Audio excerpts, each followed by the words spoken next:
disciplinado da Igreja São João Batista. Seja bem-vindo, sinta-se abraçado pela Igreja Leão de Judá.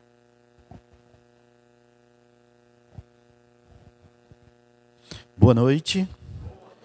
Eu convido os irmãos que puderem ficar de joelho para nós orarmos a nosso Deus. Vamos ficar de joelhos. Maravilhoso Deus e Pai que habita no céu, em nome de Jesus, teu Filho amado, que estamos reunidos na tua presença nesta noite para mais um culto e falar a tua palavra aos nossos corações. Ó Deus querido, venha abençoar cada família aqui representada em nome de Jesus. Amém, Senhor. Dá licença, eu vou. Mais uma vez, boa noite a todos. Eu agradeço o convite ao nosso irmão Acácio. É Cássio ou é Acácio? Acácio. É amigo do meu filho, trabalha junto com meu filho. E já havia me convidado alguns dias, mês de setembro, não foi? E eu não pude vir porque era um mês que eu estava de ancião na igreja. Então, às vezes, a gente não pode sair. Quando a gente está no mês da gente de ancião, a gente não pode sair, né? E agora deu certo. Ele me convidou de novo. E deu certo de eu estar aqui presente junto com vocês. E eu agradeço a Deus por isso. É muito bom. Esse hino é maravilhoso. Que através de alguém nós estamos aqui, não é verdade? Através de nós. Então o hino canta para nós hoje, através de nós, ou através de alguém eu estou aqui hoje. Louvando e engrandecendo o nome do nosso Deus. E hoje eu trouxe um tema que fala sobre missão. E todo mundo conhece sobre missão. E eu, como um ministério pessoal, eu saí do ministério pessoal esse ano, né, mas estava no Ministério Nacionato e já há muitos anos, e o Ministério Pessoal também há muito tempo já. E aí eu nunca deixo de pregar sobre missão. Sobre missão e sobre a volta de Jesus, que a urgência que nós temos de pregar hoje é sobre a volta de Jesus. Jesus está voltando e o povo está aí, e através de nós, eles que têm que ouvir.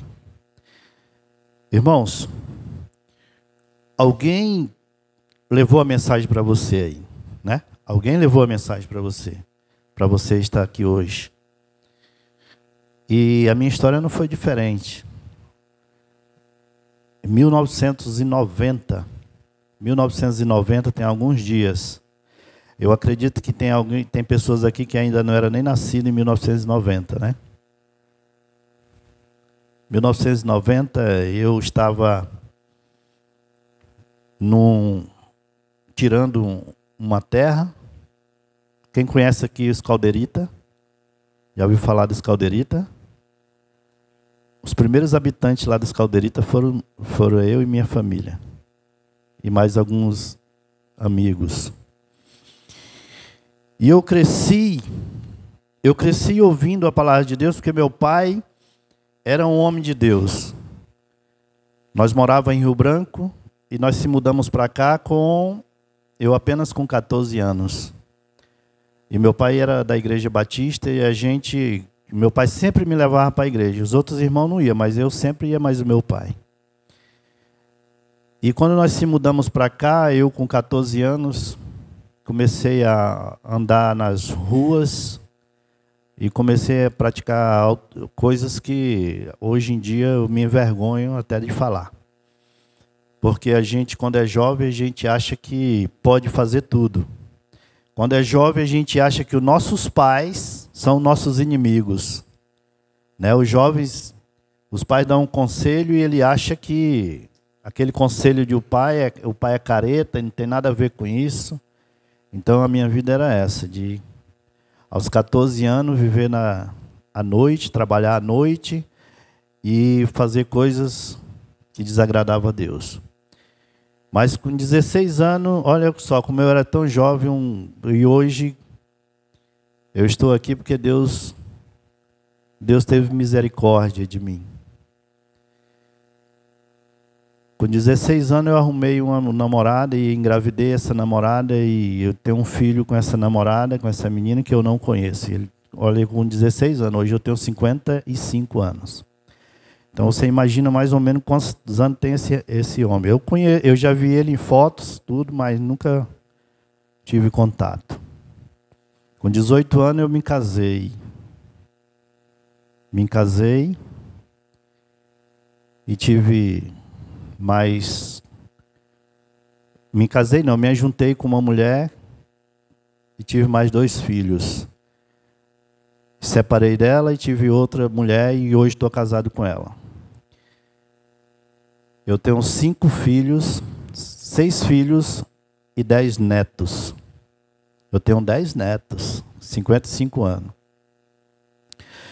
E a minha história de vida foi uma vida bem sofrida, irmãos. Foi uma vida bem sofrida. Não foi uma assim, porque você deixa de estudar para trabalhar.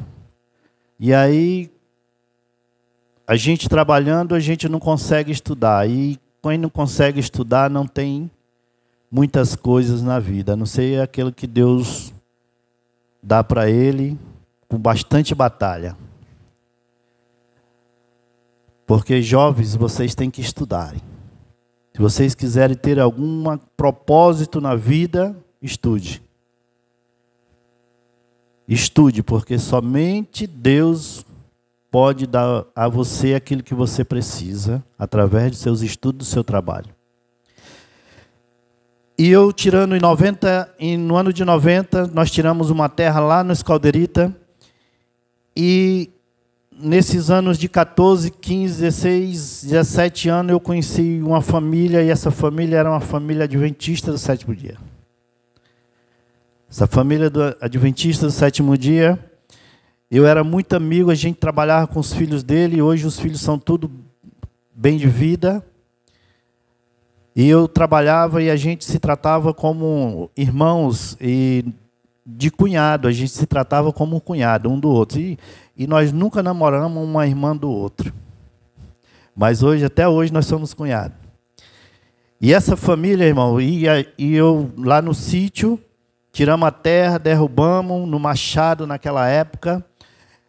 E eu e mais 5 pessoas, 2 cunhados, e um irmão e outros amigos, lá nesse local, numa casinha pequena de 4x6, a gente fez.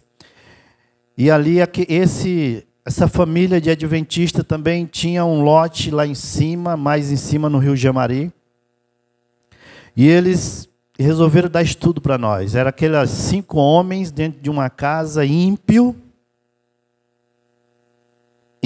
que não acreditava mais em Deus e que achava que tudo que fazia era certo. As paredes da casa que nós morávamos, irmãos, 5 homens morando dentro de uma casa, as paredes da casa, quem lembra aqui, aquelas revistas Playboy,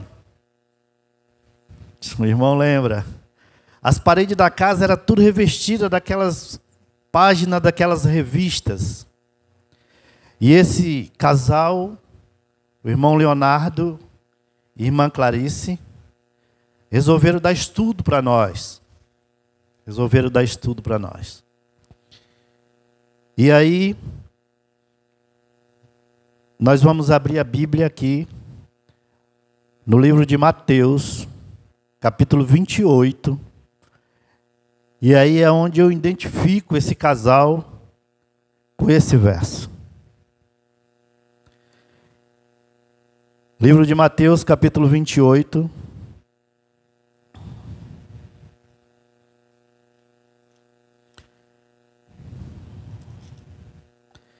O verso 18 e 19 e 20. Todos conhecem a grande comissão. Todos conhecem. Depois eu termino a história. Jesus, aproximando-se, falou-lhe, dizendo: toda a autoridade me foi dada no céu e na terra. Ide, portanto, Fazei discípulo de todas as nações, batizando-os em nome do Pai, do Filho e do Espírito Santo, ensinando-os a guardar todas as coisas que vos tenho ordenado, e eis que estou convosco todos os dias até a consumação dos séculos. Glória a Deus. Irmãos, esse casal, o irmão Leonardo e a irmã Clarice, eles desciam de canoa remando para chegar até a minha casa, nossa casa. De descida dava uns 30 minutos, 40 minutos, mas de subida dava mais de 2 horas remando, irmão. E esse casal, todos os sábados, eles iam lá em casa dar estudo bíblico para nós. Para 5 homens. E aí, o primeiro estudo, ele convidou nós, nós vamos dar, não tem nada para fazer dentro do mato, vamos estudar a Bíblia. Certo? É bom? Não era bom, hein? Não era bom. Tinha sábado que a gente via ele descendo do rio, descendo o rio os dois, num sol quente, 3 horas da tarde, 2h30 da tarde, descendo o rio. Sabe o que a gente fazia, irmãos? Se escondia, ia para dentro do mato, se esconder para eles chegar lá, não ter ninguém, e eles voltarem. E eles voltavam remando, irmão. Ele subiu o barranco, que era um barranco alto. Aqueles 2 senhores, já de idade, subia aquele barranco, e a gente lá dentro do mato escondido, para não receber ele. Eles desistiram? Não. No outro sábado estava lá de novo. Porque Jesus deu essa missão para eles.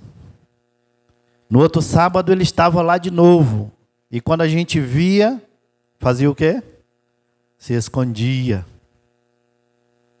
Se eu conto para eu, até hoje nós somos muito amigos.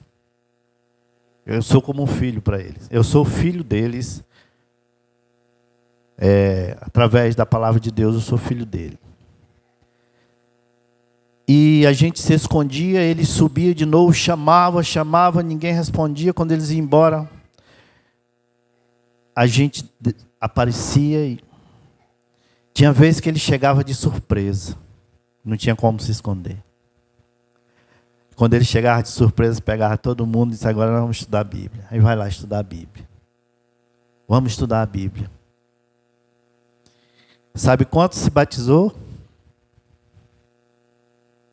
Os 5. Os 5 se batizaram. Sabe quantos está hoje na igreja? Dos 5, só eu. Dos 5, somente eu estou na igreja. Meu irmão se batizou. Meus 2 cunhados se batizaram. E tinha outros, a minha esposa se batizou. A esposa, não, mais de 5, que a esposa do meu irmão também se batizou. A esposa do meu cunhado, que era minha irmã, se batizou. E a do outro cunhado se batizou. Eles batizaram todo mundo. Não teve jeito de escapar da missão. E essa missão, irmãos, ela é transferida para quem hoje? Para nós. Nós somos os missionários de hoje. O que você está fazendo? O que você está fazendo hoje? Você está remando, descendo o rio para buscar uma alma, e quando chega lá, ela não está, você volta e desiste, não vou mais. Eu já fiz muito isso. De dar estudo bíblico, dar o primeiro estudo, o segundo estudo, no terceiro a pessoa some, o quarto some, não é assim? Não quer mais, irmão, não dá, eu estou fazendo isso, não dá para hoje, marca para o outro sábado, aí você diz, quer saber de uma coisa, eu não vou mais não. Você imagina se esses irmãos tivessem desistido de mim?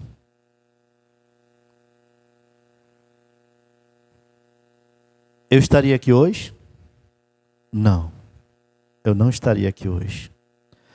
Paulo, irmão, ele converteu muitos corações com a sua história de vida, com a sua missão. Ele tinha uma missão de abater os pregadores da palavra de Deus, os servos de Deus. Mas Jesus derrubou ele e disse: não, você tem que servir a mim. Você tem que ir fazer a missão. Não é acabar com a missão. E quando Paulo se converte, ele agora passa a pregar toda a sua história por onde ele vai, transformando corações. E essa história de missão, ela transforma corações, irmãos. E você precisa assumir essa história, colocar ela em seu coração e dizer: estou determinado, Senhor, a fazer a missão. Vou lhe contar uma história que aconteceu no mês de setembro. Mês de setembro que você me convidou. Eu trabalho em Candeias do Jamari. Trabalho no hospital, no posto, no HPP, que é uma UPA lá. No mês de setembro eu fui pregar no Pamos. No final de setembro, quase no terceiro sábado, eu fui pregar lá no Pamos. E eu não sei se alguém conheceu o nosso ancião de lá, que faleceu. O homem estava bem, teve um infarto e morreu. Mas era um homem de Deus, aquela maravilha de ancião. E no mês de setembro, depois que o irmão havia morrido, eu estava num plantão. Era um plantão de sábado à noite. Eu não trabalho sexta à noite e nem sábado o dia, porque a gente troca os plantões. E chega a notícia de que vinha da 45 uma pessoa baleada, a ambulância vinha trazendo uma pessoa que estava baleada. E também, quando eles passam, uma caminhoneta havia capotado com 3 pessoas dentro. O pai, a mãe e o filho de 2 anos. Caminhoneta. Isso era umas 4 horas da manhã. Às 4 horas da manhã. De sábado para amanhecer domingo. Tá bom. E a gente está todo mundo pronto, esperando esse pessoal que está vindo, o baleado e mais o capotamento que está vindo. O bombeiro foi buscar, a outra ambulância foi buscar, que era 3 pessoas, que só cabe uma dentro de cada ambulância. 3 pessoas. Aí chega, irmãos, essa família com o pai com a cabeça cortada, um corte muito grande atrás da cabeça dele, muito grande o corte, mas ele estava consciente. Chega a esposa com o pé quebrado, aqui a canela quebrada, e chega a criança sem nenhum arranhão. Criança de 2 anos, sem nenhum arranhão, irmão. E a gente fica ali, eu digo: Jesus, só o Senhor mesmo. A caminhonete acabou. O pai com a cabeça cortada. A mãe com o pé quebrado, toda arranhada. E a criança sem nenhum arranhão. Só no braço chorando, sem nenhum arranhão. Tá bom, a gente está atendendo, leva eles tudo para a sala vermelha. De repente, chega um carro veloz, entra no estacionamento, aonde fica as ambulâncias, e corre, ajuda a gente. 5 pessoas dentro do carro. Aí nós corremos, ajudamos, pegamos uma cadeira de roda e um senhor deitado no carro. Atrás do carro, no colo de outras pessoas. E nós tiramos, levando para a sala vermelha. Mas ele já estava morto. E aí é onde entra a nossa missão, irmão. O dia de amanhã não pertence a nós e nem a ninguém aí fora. O que aconteceu com essa família? Deus salva, o baleado vai para João Paulo, e a família também vai para o João Paulo. Deus salva uma criança, livra ele de nenhum arranhão, não sofreu a criança. Mas a história do outro, do senhor, é mais diferente. Eu perguntei o que foi que aconteceu. Já era 5 horas da manhã. Eles disseram assim, 7 pessoas lá. Irmão, nós fomos para a igreja. Nós fomos para a igreja para ter aquele momento de oração. 5 horas da manhã. Nós 7. Nós chegamos na igreja, abrimos a igreja, entramos, nos ajoelhamos e de repente a gente escuta o barulho, a cadeira afastando. E os irmãos não abriram o olho. A cadeira afastou. Todos de joelho, terminaram a oração. Quando olharam, quem estava morto? O irmão estava morto. O irmão estava morto lá dentro da igreja.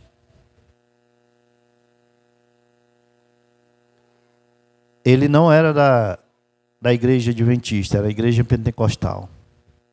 Mas, irmão, por que Deus salva uma criança, salva uma família, salva um baleado e não salva da morte aquele irmão?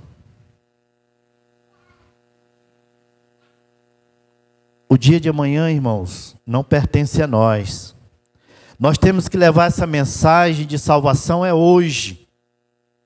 Nós temos que levar a mensagem para as pessoas de que Jesus está voltando hoje, agora. Nós não temos mais tempo.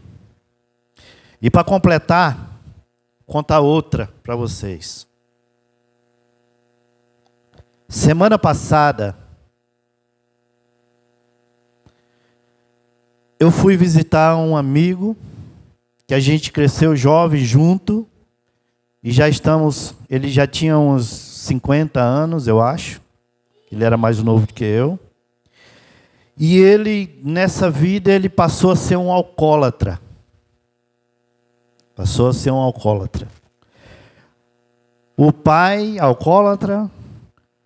Os irmãos, todos os irmãos da família, alcoólatras. Todos. Alguns meses atrás, um decidiu largar e ir para a igreja. Largar o álcool, largar o vício e ir para a igreja. Mas esse, sempre que eu chamava, Ivan, vamos para a igreja, Ivan.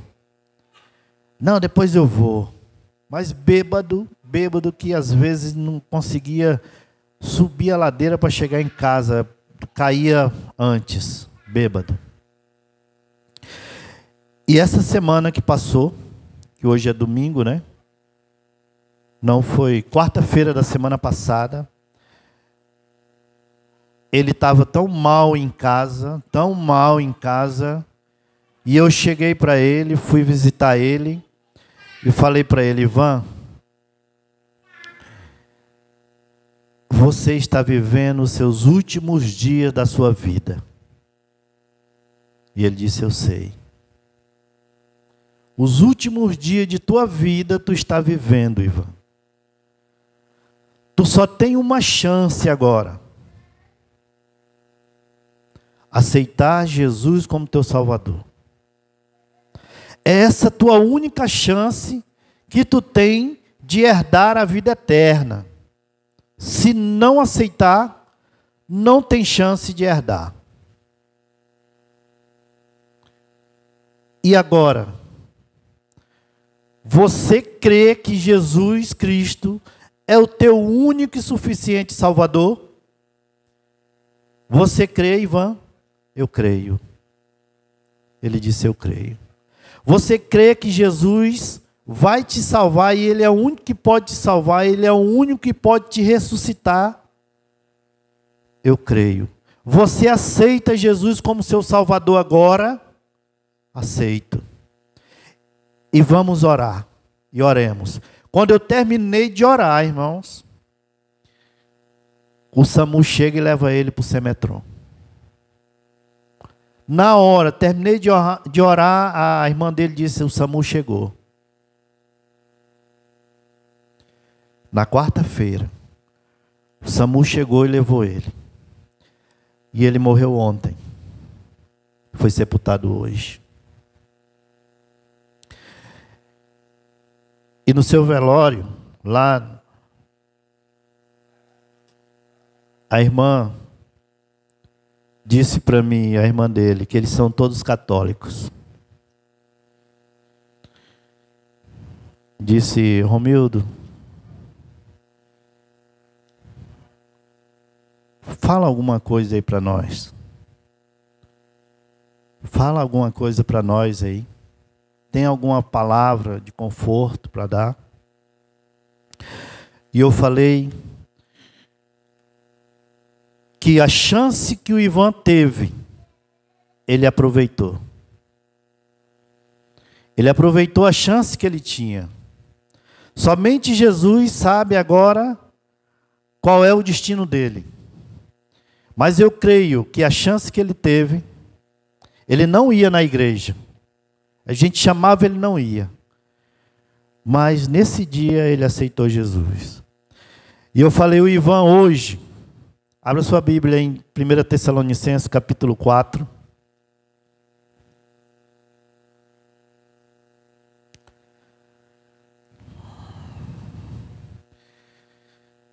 O Ivan hoje, eu falei para ele, as pessoas, os familiares, tudo, o Ivan hoje, o que eu vou falar aqui não serve mais para ele. Não serve. Porque a Bíblia diz que os mortos não faz parte mais desta vida. E o que eu quero falar é para vocês. E o que eu quero falar também é para nós aqui hoje. De que a missão que Jesus diz, ide, portanto, pregai o Evangelho, fazei discípulo, batizando em nome do Pai, do Filho e do Espírito Santo. Essa missão é para mim e para você hoje, irmãos. Não deixe escapar de suas mãos essa missão. Essa missão é sua, não é dos anjos. Essa missão é minha, não é dos anjos. E eu falei para eles assim, 1 Tessalonicenses, capítulo 4, verso 16. Portanto, o Senhor mesmo, dada a sua palavra de ordem, ao ouvir a voz do arcanjo e ressoada a trombeta de Deus, descerá dos céus, e os mortos em Cristo ressuscitarão primeiro. Depois nós, os vivos, que ficarmos, seremos arrebatados juntamente com eles entre nuvens para o encontro do Senhor nos ares. E assim estaremos para sempre com o Senhor. E o verso 18. Consolai-vos uns aos outros com estas palavras. Isto é uma palavra de conforto para aqueles que estão no sono, dormindo o sono. Porque a morte é apenas um sono. E eu falei para eles, na volta de Jesus, se vocês quiserem ver o Ivan, vocês também têm que aceitar Jesus como seu Salvador. Essa é a oportunidade que vocês têm. Essa é a oportunidade que Deus está dando para vocês hoje aqui. Isso foi de manhã. E aquele que aceitar Jesus como seu Salvador vai ter a oportunidade de estar no céu juntamente com Ele e toda a eternidade ser desfrutada por vocês. Vocês aceitam Jesus como seu Salvador? E eles falaram que aceitavam. Precisa de quê? Missionário para essas pessoas. E hoje eu conto com vocês aqui também. Que Deus coloque em seus corações esse desejo, irmãos, de ser missionário. Porque quando você entra nesse tanque batismal, aqui, eu acho que tem um tanque, né? Você já sai missionário. E essa missão não é dos anjos, é minha e de vocês. Por isso, eu gostaria que o irmão colocasse o hino 232. Para nós, vamos ficar de pé para nós terminarmos. 232. Jesus, do Espírito Santo, que te pedimos uma bênção toda especial para esta igreja. Que o Senhor nesse momento derrame suas bênçãos sobre cada jovem, cada ancião, cada adulto desta igreja, e que eles recebam o dom missionário que o Senhor deu lá no batismo de cada um deles. Ó Deus maravilhoso, nos leva para casa, nos conduz em paz e com alegria, e que um dia nós possamos ter essa certeza de estarmos lá no céu contigo, reinando e te adorando e te louvando. Pai querido, nos abençoa, dá-nos uma ótima noite, em nome do Senhor Jesus, é o que te pedimos e te agradecemos. Amém, Senhor. Amém.